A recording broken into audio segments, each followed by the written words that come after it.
Ouais, excusez-moi, attendez. J'étais en train de regarder un tuto sur comment faire jouir son chat. C'était sur la chaîne d'Astronogeek. Mortal Kombat!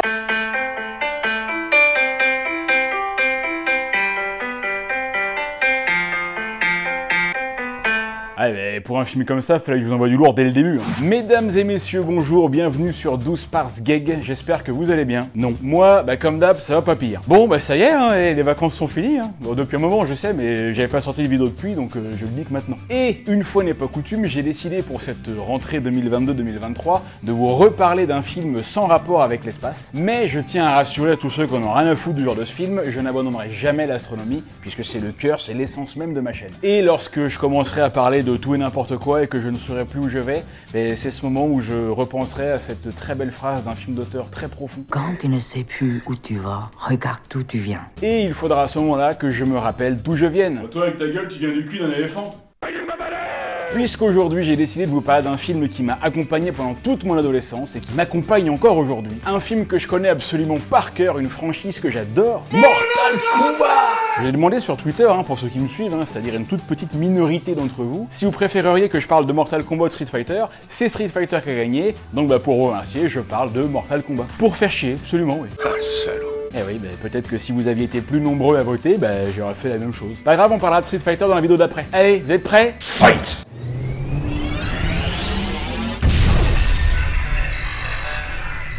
Ah vache putain, je suis pas mécontent que l'été finisse, il fait tellement chaud sans déconner. Ma bite était tellement sèche que quand ma meuf elle me fait des fellations, ça fait des étincelles. Vous êtes désespérant. Et c'est sur cette vanne de qualité que je vais vous parler du sponsor de la vidéo. Cette vidéo est donc sponsorisée par Rhinoshield, les spécialistes de la coque bien dure, celle qui tient dans la main et qui résiste au choc. Je vous parle de Rhinoshield car on change pas une équipe qui gagne. Bon, les Lakers, fallait faire quelques changements parce qu'ils gagnaient pas, donc mais quand tu gagnes, tu changes pas. Rhinoshield est spécialisé dans la protection, comme Tampax. Parce que les téléphones aujourd'hui, ça coûte cher. Ça coûte plus cher que votre éducation. Et me dites pas oui, non, moi j'achète un téléphone pas cher, n'importe quoi. Les téléphones, ça coûte cher. Donc il faut le protéger. Notre téléphone, c'est notre vie, c'est notre âme. C'est nous, en fait. Il faut se protéger. Comme quand Johnny Cage se protège du feu de Scorpion avec un bouclier Rhinoshield. D'ailleurs, ils le vendent sur le site, celui-là. Tu dis n'importe quoi. Oui, je sais. Il faut bien essayer de trouver des trucs pour appâter les gens. Et chez Rhinoshield, vous avez la Solid Suite, protection intégrale, la Clear, une coque transparente, la Mode NX, coque modulable avec fond interchangeable, et enfin le petit nouveau, le Grip Max, très pratique pour ne pas faire tomber votre téléphone. J'aime bien ce nouveau petit truc là, le Grip Max. Ça fonctionne bien. Bon là je vous montre le Grip Mini, c'est le petit frère du Grip Max. Le Grip Max est encore plus gros et c'est compatible MagSafe aussi. Ça se colle derrière la coque, c'est compatible bien sûr. On peut le décoller, le recoller plus de 100 fois. Et ensuite regardez. Attendez. Attends, mieux. Oh, ça fait du bien. On peut s'en servir pour mettre son téléphone comme ça aussi, parce que si on prend d'autres trucs, c'est chiant quoi, ça tient pas, ça glisse. Alors qu'avec ça, il n'y a plus de problème. Et en plus, on peut même le personnaliser et mettre ses propres photos et on se marre. Avec ça, vous prenez votre téléphone en main, vous prenez votre vie en main. Et bien évidemment, les personnalisations de ces coques sont merveilleuses. J'ai d'ailleurs un message pour Rhinoshield, vous êtes chiant. Comment ça? Parce qu'il y a trop de choix et que tout est bien. Alors comment on fait pour choisir celle qu'il nous faut, nous? Comment on fait? On rentre le code parsec, parce qu'avec ça, on a moins 15% sur le site pendant 48 heures. Il y a des nouveaux designs Star Wars, DBZ, NBA, PSG, GOT, RER, BNP, UMP, USB. Il y a plein de trucs. Moi, j'ai choisi celle-là. Allez, qu'est-ce que vous en pensez? Tu as choisi judicieusement. Allez, foncez sur leur site parce qu'il y a encore plein d'autres trucs dont j'ai même pas parlé. Et moi, je remercie encore une fois beaucoup Rhinoshield pour sponsoriser cette vidéo. Alors, pourquoi j'ai choisi de vous parler de Mortal Kombat? Parce que quelque part, c'est un film qui me tient un peu à cœur, comme à peu près 3850 autres films. Parce que Mortal Kombat, c'est le genre de film où on dit toujours que c'est de la grosse merde, mais moi je maintiens que c'est exactement le contraire, que c'est incontestablement de la balle, et je vais vous le prouver. Le prouver? Comment? En vous racontant plein de trucs que vous saviez pas sur le film. Lorsqu'il est sorti au cinéma en 95, c'était un petit événement, quand même, me semble-t-il. Me rappelle-je. Mortal Kombat adapté au cinéma, ça promettait d'envoyer du lourd. Oui, parce que pour ceux qui l'ignorent encore, Mortal Kombat le film est adapté de Mortal Kombat le jeu vidéo. Ou plutôt les jeux vidéo. Aujourd'hui, Mortal Kombat, c'est une des franchises de jeux vidéo de combat les plus connues de l'histoire. Et pourquoi? Qu'est-ce qu'elle a de plus que les autres, cette franchise? Du sang,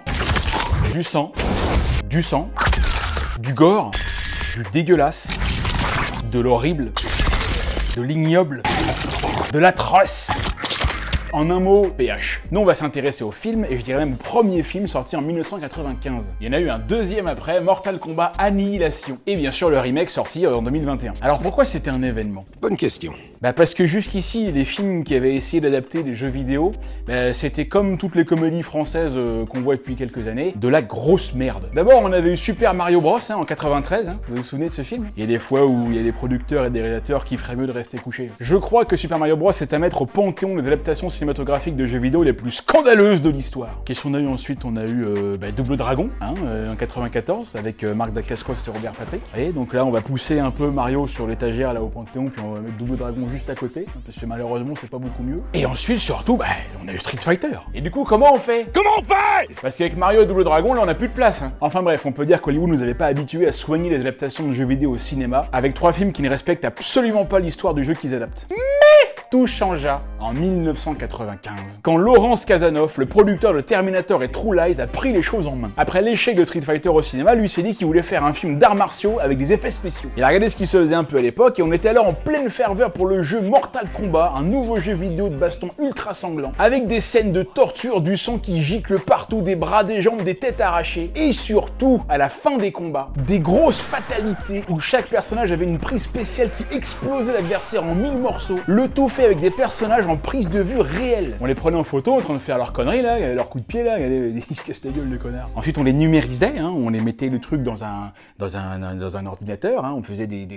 comment dire, des opérations informatiques, et au final ça donnait un style qu'on appelle dans le jargon photoréaliste. Je me rappelle lors de l'écran titre au début, si on faisait bas, droite, gauche, A, B, B, A, on pouvait débloquer un personnage spécial, il était terrible. Un personnage dont on disait qu'il était relié à l'énergie de l'homme vert, hein, on l'appelait aussi le grand monarque. Il s'appelait le Christ cosmique. Et lui, il avait des prises spéciales, mais c'était un truc de fou, il te retournait le crâne. Mortal Kombat raconte donc l'histoire de 3 humains, Liu Kang, un chinois qui fait du kung-fu, pléonasme, Johnny Cage, un acteur qui fait des films d'arts martiaux et qui se la raconte, pléonasme, et Sonya Blade, une meuf des forces spéciales plutôt bonasse mais hyper relou, pléonasme. Wendy et moi trouvons cette conclusion sexiste.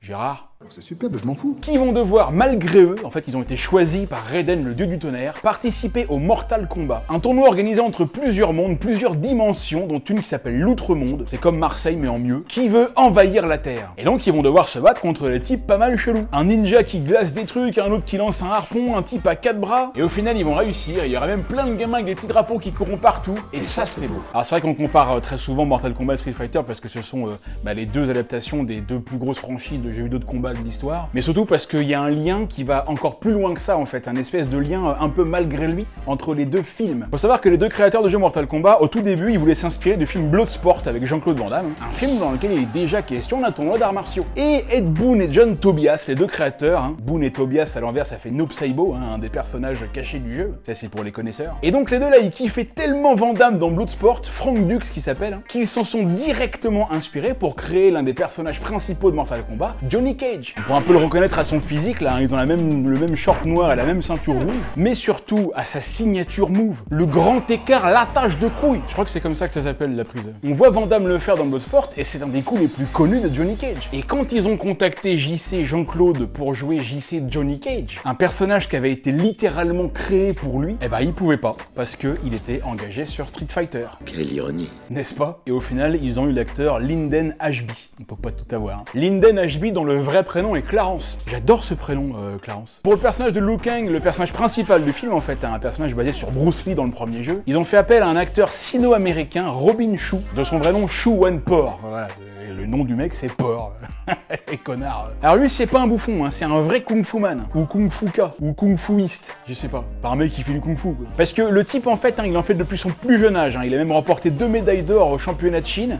2 médailles d'or en Chine, c'est très bien, hein, mais on sait pas du tout où c'est. Ça se trouve c'est au fin fond d'un village tout pourri. Oh, y a que ça là-bas. Tu sais les mecs ils étaient 4 et puis il a combattu contre 2 grands-mères. C'est facile hein, et moi dans ce cas j'ai aussi chopé le médaille d'or, c'était en 2004 au championnat de beer pong au camping de la Grosse Pouffe. Ah j'étais très bon. Ah bah j'ai fini invaincu. Bah c'est-à-dire on jouait avec de la bière, donc moi il y a moi et les autres, c'est-à-dire que les autres ils jouent et moi je ne joue pas. En tout cas voilà, le gars c'est pas un blaireau quoi. Contrairement à Théo de Balade Mentale, c'est totalement gratuit. Pour le personnage de Sonya, alors au début ça devait être Cameron Diaz, que le réalisateur avait kiffé dans The Mask. Je crois qu'on l'a tous kiffé dans The Mask. Sauf qu'elle s'est blessée le poignet à l'entraînement, donc elle a pas pu faire le film. Et ils ont pris à la place l'actrice Bridget Wilson, ou plutôt Bridget Wilson Sampras. Alors elle c'est pas compliqué, elle a fait que des purs films. Souviens-toi l'été dernier, La Maison de l'horreur. Elle a même joué dans Les Visiteurs en Amérique. Et est-ce que c'est pas une pure filmographie, sérieux? Bon, elle a quand même joué la fille de Schwarzy dans Last Action Hero. Pour le grand méchant Shang Tsung, c'est l'acteur Kari Hiroyuki Tagawa que les cinéphiles connaissent. Il a fait quelques films sympas, notamment dans Les Griffes du Dragon Rouge, avec Dolph Lundgren et Brandon Lee, dans lequel il coupe le bras d'un mec et il dit ensuite une phrase absolument géniale. Maintenant, il te reste qu'une main pour te gratter le cul, imbécile. Pour le rôle de Kitana, une déesse de 10 000 ans, on découvre Talisa Soto. Enfin, on la découvre pas puisqu'elle avait déjà été James Bond Girl dans Permis de tuer. Alors Talisa Soto, elle a fait du mannequinat,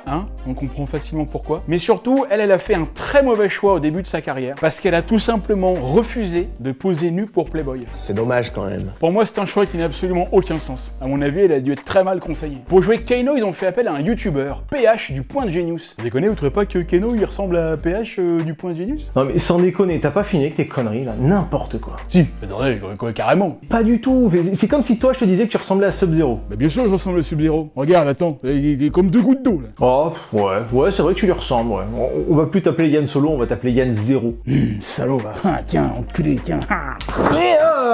Tombe les glaçons. Arrête Et pour finir, Raiden, le dieu du tonnerre, qui est joué par notre Christophe Lambert, à nous. Mais pourquoi diable sont-ils allés chercher Christophe putain de Lambert pour jouer ce rôle? Est-ce que c'est pas le choix le plus chelou qu'ils pouvaient faire? Sans déconner, pourquoi pas Bernard Ménez quoi? Non mais en plus je dis ça alors que tout le monde est d'accord pour dire que Christophe Lambert c'est peut-être un des meilleurs personnages du film. Alors en fait le truc qu'est-ce qu'il fout là? C'est qu'au départ, c'est très marrant, la prod voulait Sean Connery. Voilà, donc Sean Connery, pur rôle, pur choix évidemment. Il avait joué, je veux dire, un immortel dans Highlander, donc c'était très bien, très bon choix. Sauf que l'autre connerie là, il a refusé parce que lui il en avait rien à foutre, il préférait jouer au golf. Et la prod, qu'est-ce qu'ils se sont dit? Ils se sont dit mais attends, mais dans Highlander il y avait un autre gars qui était immortel, le pote de connerie là. Connor McLeod, il s'appelle le Highlander. Il était joué par Christophe Lambert. Bah si on lui demandait à lui, tiens, puisque connerie il veut pas. Ils ont donc demandé à Chris de jouer le rôle. Chris il a dit Bah allez. Allez, on lance le film. Ouais,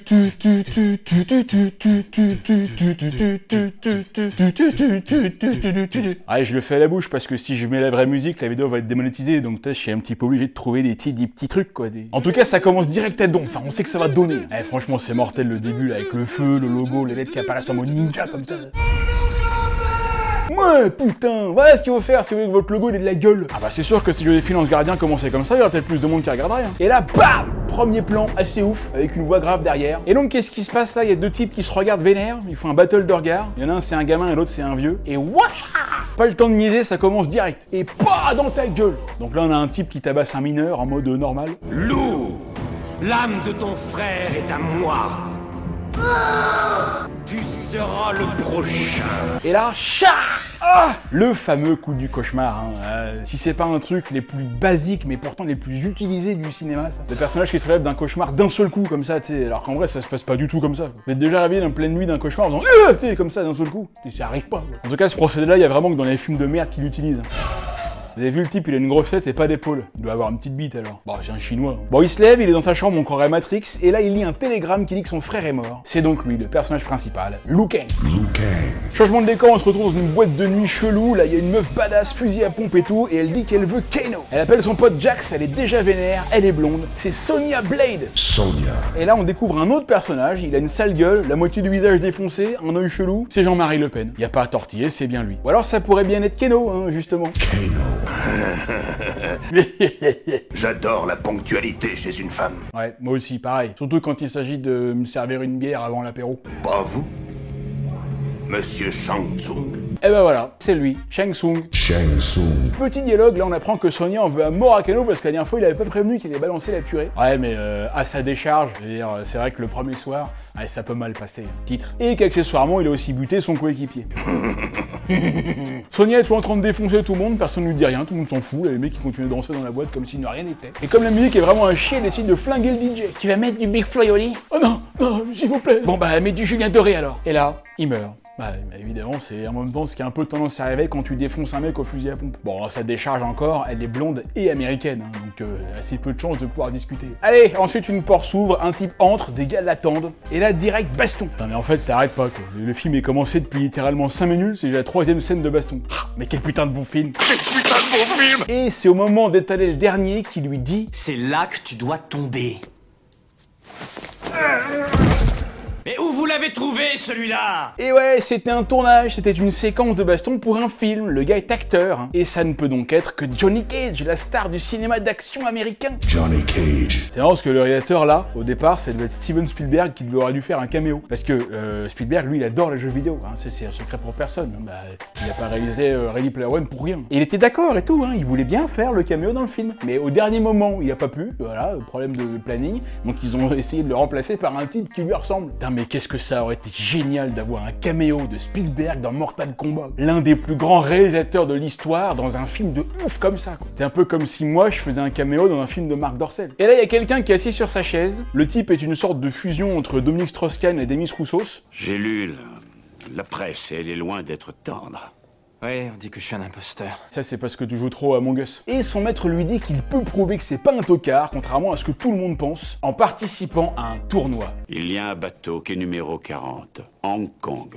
Demain, monte à bord. Bah merci, c'est bien. C'est à quelle heure, non, sinon? S'il nous a pas dit l'heure, hein. On fait comment, nous? On se pointe à 5h du matin et puis on attend toute la journée ou... Bon, de toute façon, c'est comme ça, on n'a pas le choix. Ensuite, le maître se barre sans donner l'info, sauf qu'en fait, c'était pas le maître, c'était Shaolin le meurtrier, c'était Shang Tsung l'enculé. Il est en train de rameuter des types pour participer à son tournoi. Pendant ce temps-là, Liu Kang, il est revenu chez lui, en Chine, il arrive au temple du suppositoire, il revoit son grand-père. Ah, Lou, tu vas voir, on a des nouveaux parfums, comme ça, quand tu pètes, ça sent la pastèque. Il se fait convoquer par le conseil des Jedi. Mais qu'est-ce qu'ils foutent tous les moines, là? Qu'est-ce qu'ils font, là, à gueuler, à parler avec leurs mains, là? On n'est pas en Italie, les mecs. Et là, il dit qu'il va se battre pour venger son frère, et surtout pour sauver le monde. Et c'est à ce moment-là qu'il y a un clodo qui arrive. Le type a dû croire que le temple c'était chez lui, comme dans les églises. Et en même temps, il y aurait écrit Emmaüs à l'entrée, on y verrait avec du feu. Et là, le clodo, il lève la tête, et il dit « Vous auriez pas un ticket restaurant, s'il vous plaît ?» Et là, on découvre Christophe Lambert en Seigneur Raiden.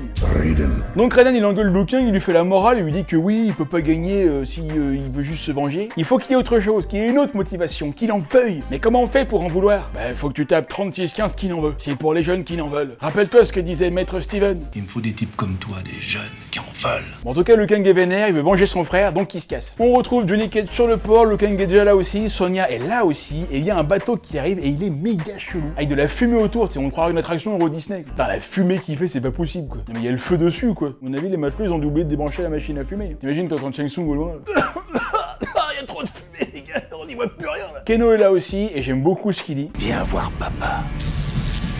Mais ça veut dire quoi en fait ce truc là? C'est-à-dire que il dit que Sonia c'est sa fille, puis après tu sais il fait il est horrible, il est dégueulasse ce mec. C'est vraiment mon personnage préféré. De toute façon Keno à chaque fois qu'il prend la parole dans ce film, c'est excellent du cul. Il embarque sur le bateau, Sonia qui veut sa peau se précipite sur le pont, elle arrive dans la soupe du bateau, elle le cherche partout, et là...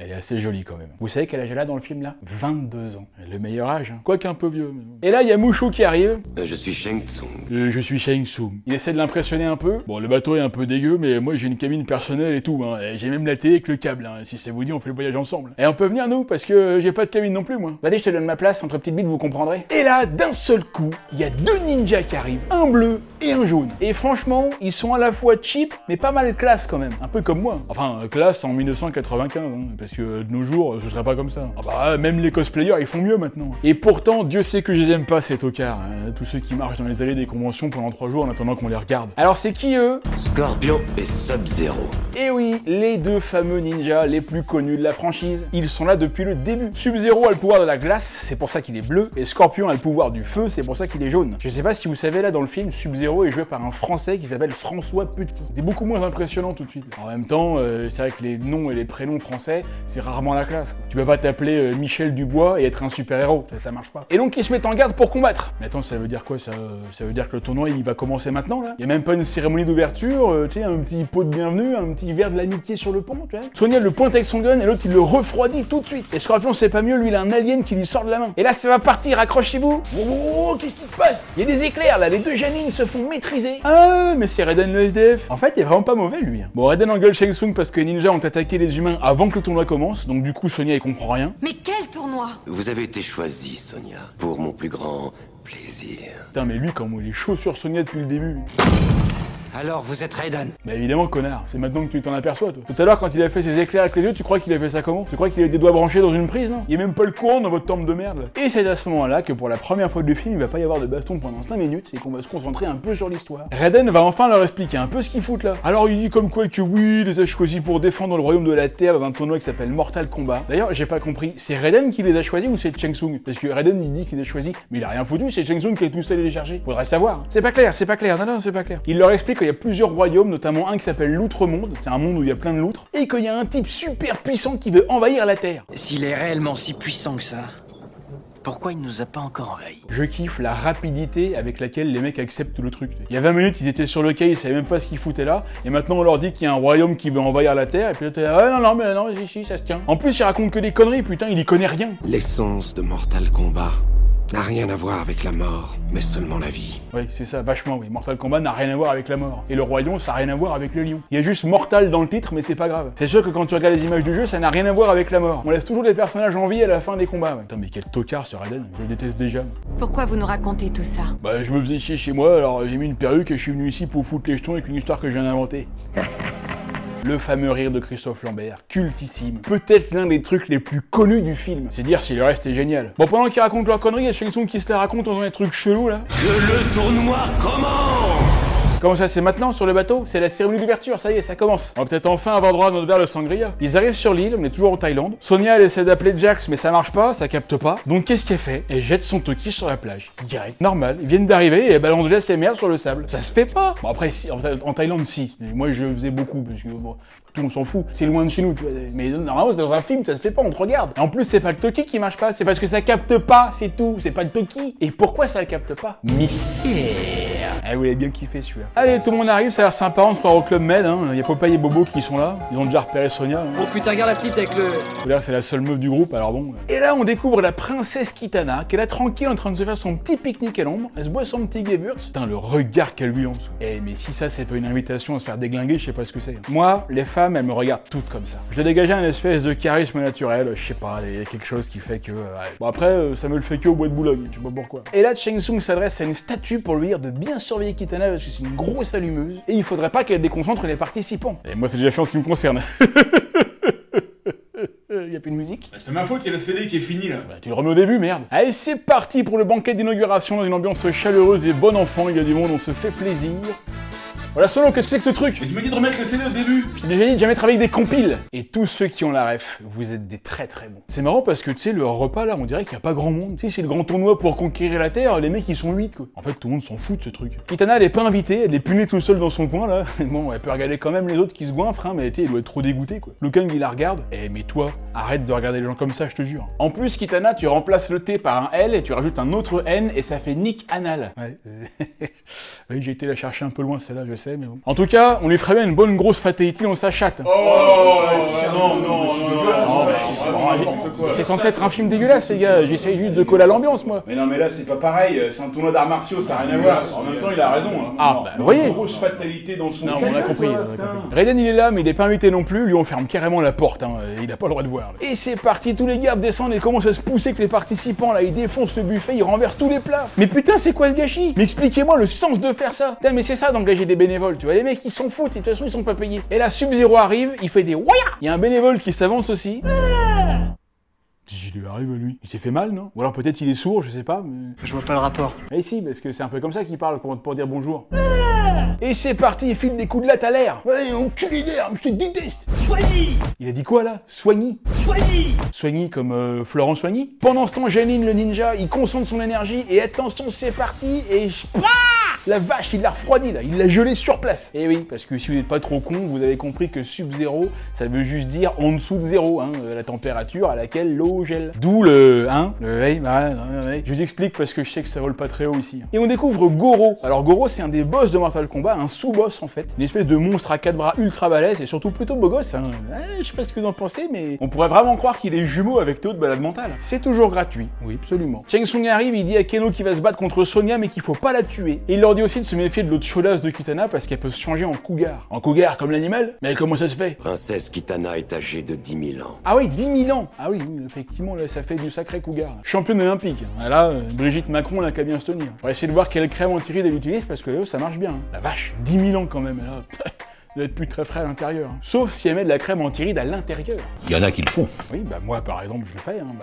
J'ai que 38 ans, mais je suis sûr que mon truc on dirait qu'on a 10 000 ans. Enfin bon, 10 000 ans quand même, je sais bien qu'elle est jolie, mais je sais pas, Lou, t'en penses quoi toi? Et alors? Oui, non, t'as raison. Après tout, là j'en s'en fout. Il y en a même qui en ont fait une devise. Bon, les trois petits cochons s'en vont, mais Shang Tsung les voit. Il croise Kitana qui rôde dans les couloirs, il décide de la suivre. Il se paume un peu, c'est pas très bien rangé dans cet établissement. En même temps, ça permet d'avoir un avant-goût de comment seront les stades de sport au JO de Paris 2024. Mais Johnny, il sait où il va. Ta princesse est passée par là.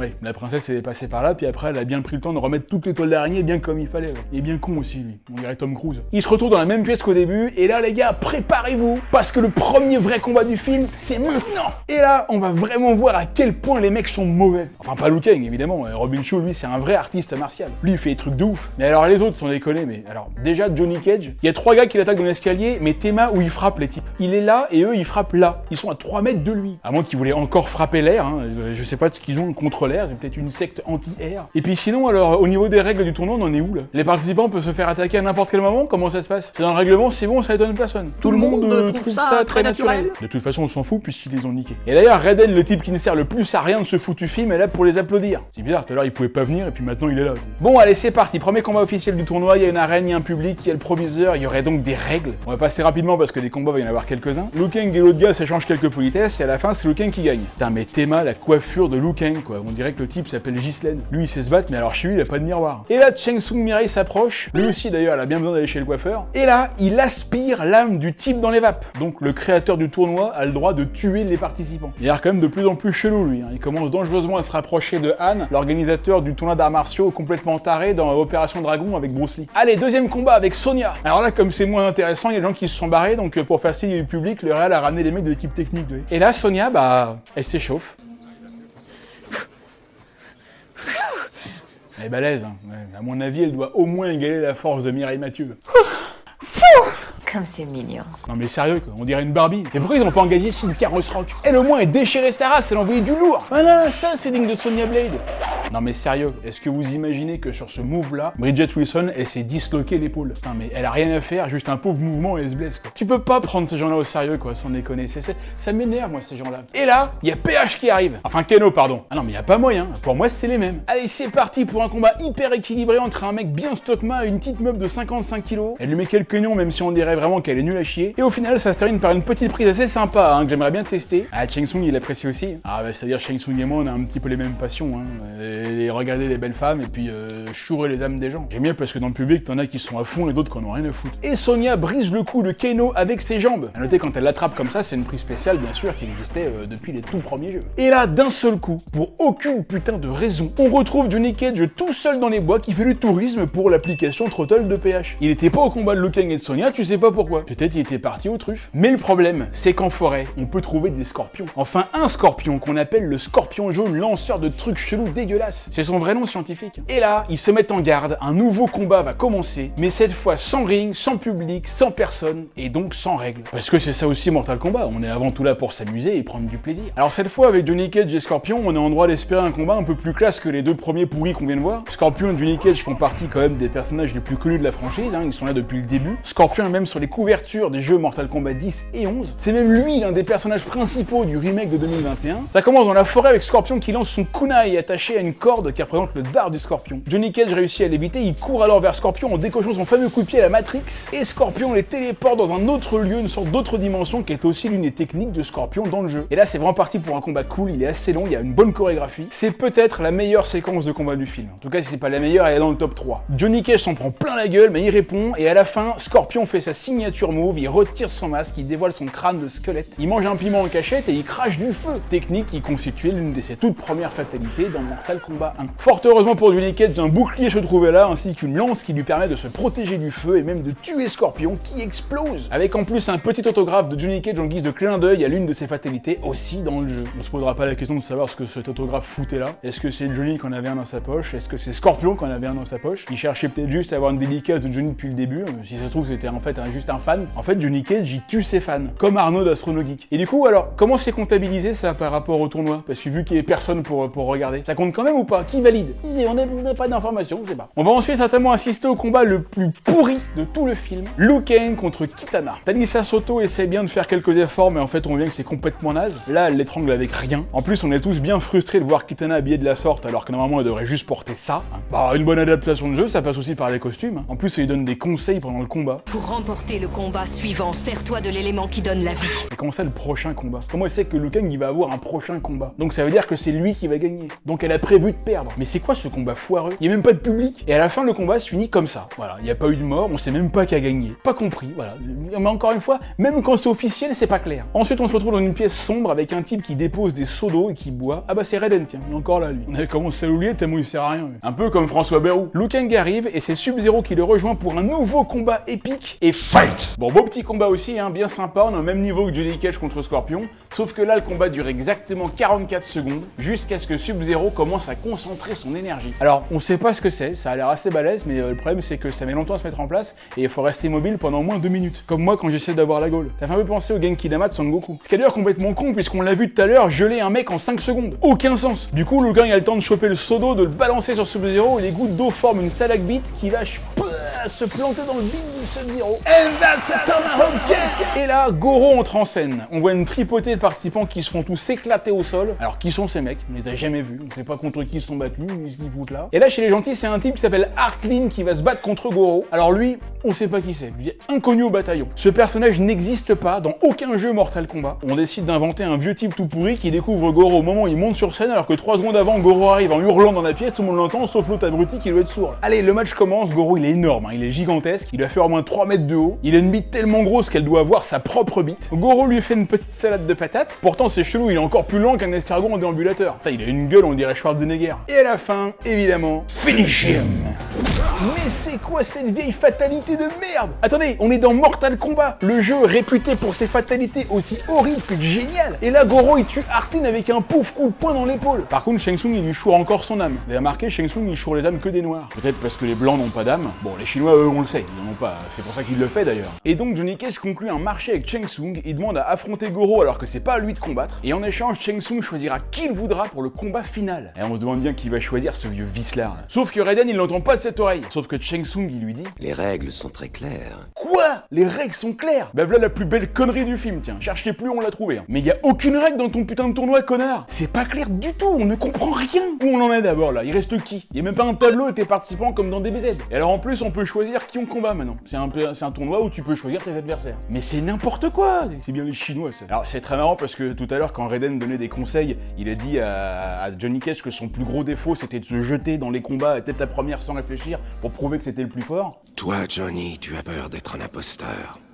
Alors tu cours tête baissée au combat juste pour te prouver le contraire. Et tu seras battu. Et 10 minutes plus tard, c'est exactement ce que fait Johnny en allant provoquer un combat contre Goro. Et Raiden, qu'est-ce qu'il lui dit? Bah, il y en a enfin un qui a compris. Il y en a enfin un qui a compris. Mais sérieux, mais même Raiden, il est pas crédible. Donc c'est parti, JC contre Goro, et direct, Cage lui sort le coup spécial, le coup à la Frank Dux dans Bloodsport. Peu dans les balls. Alors ça, qu'on soit de cet univers ou d'un autre, ça doit faire très mal. Ensuite, Johnny monte en haut de la montagne, Goro le suit, Johnny se cache et le nique à la sournoise, et Goro tombe du haut de la montagne. Et si seulement ça a été aussi facile que ça dans le jeu, franchement, on l'aurait fini beaucoup plus vite. Du coup, Shang Tsung veut sa part du marché, et il choisit bien sûr Sonya pour le combat final, et il l'emmène dans le royaume d'Outre-Monde, là où Raiden n'a pas le droit d'entrer. Mais tu sers à quoi, toi, sérieux, t'es vraiment bidon. Et Shang Tsung, lui, il peut aller dans les deux mondes, et il est même pas Dieu. Et je dis ça, je dis rien. Lou et Johnny arrivent dans l'Outre-Monde, ça rappelle un peu le 3e arrondissement de Marseille, et là, il va choper Reptile qui les suivait et qu'on avait oublié, il le jette dans une statue qui va se transformer en 3e ninja. Cette fois vert, le fameux personnage du jeu, Reptile. Alors pourquoi la statue s'est transformée en ninja vert?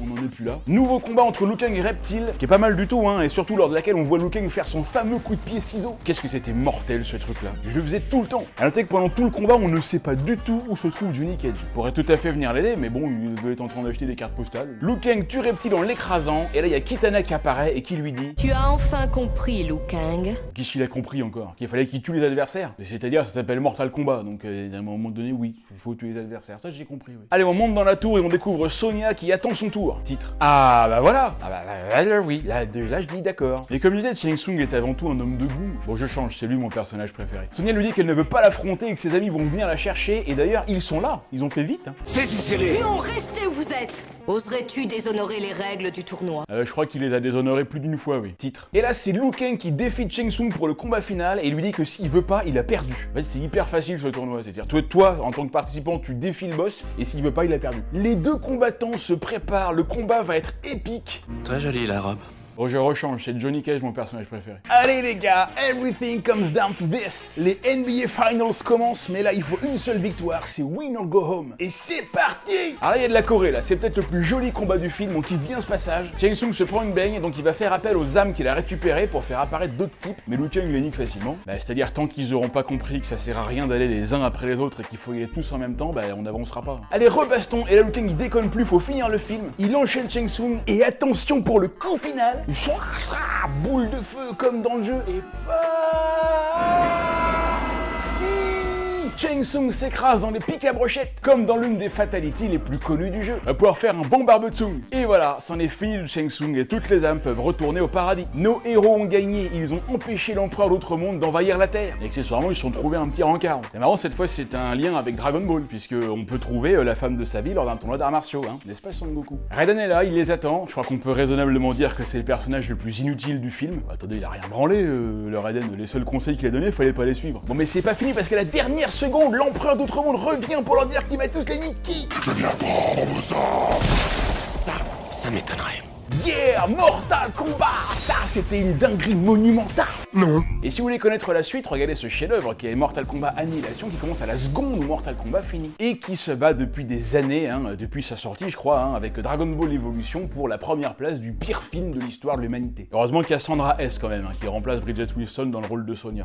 Et voilà les potos, c'est tout ce que je peux vous dire sur le film Mortal Kombat. J'espère que cette vidéo vous a plu. Moi, je suis content de vous parler de ce genre de film, ça change un brin. Mais comme je vous l'ai dit, rassurez-vous, hein, l'astrologie sera toujours présente sur 12 par sec. Et d'ailleurs, pour cette nouvelle année, enfin en tout cas cette nouvelle rentrée, qu'est-ce que je vous concocte? La même chose, principalement de l'astronomie et des films. Je vais vraiment commencer à... Merde, je vais vraiment commencer à essayer de régler ma télé aussi, et à vous parler de, voilà, de films qui ont de moins en moins de rapport avec l'espace, même s'il y en aura toujours. Je vais pas en faire un sur deux, mais peut-être voilà, un sur 3, un sur 4, il y en aura quelques-uns. Des nouveaux concepts? Oui, j'y réfléchis, j'aurais peut-être un ou deux trucs à vous proposer. J'aurais bien envie, alors ça c'est peut-être un peu spécial, mais il faut voir ce que ça donne, et il faut essayer, mais j'aurais bien envie de temps en temps de vous parler de complètement autre chose. De faire, voilà, de temps en temps, des vidéos sur mes passions, mais à la sauce 12 par sec. Je pourrais par exemple vous parler de géographie ou d'animaux, hein, voilà, peu de gens le savent, mais j'ai par exemple une très grosse passion pour les araignées. J'ai des bouquins chez moi, hein, je veux dire, voilà, j'en connais un petit rayon, on va dire, donc de temps en temps, pourquoi pas faire une vidéo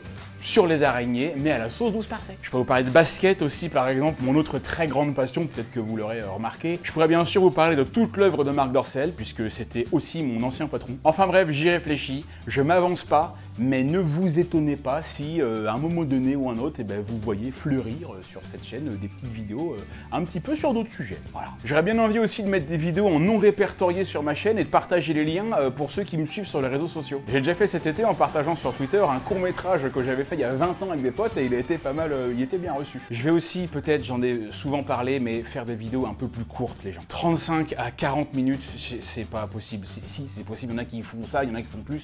Je trouve que c'est trop long. Il faut savoir quand même que les 2/3 d'entre vous regardent seulement la moitié de mes vidéos. Et je peux complètement les comprendre. Donc voilà, je pense que entre 20 et 30 minutes max, c'est déjà très bien. Est-ce que je me lance sur les shorts YouTube ou TikTok?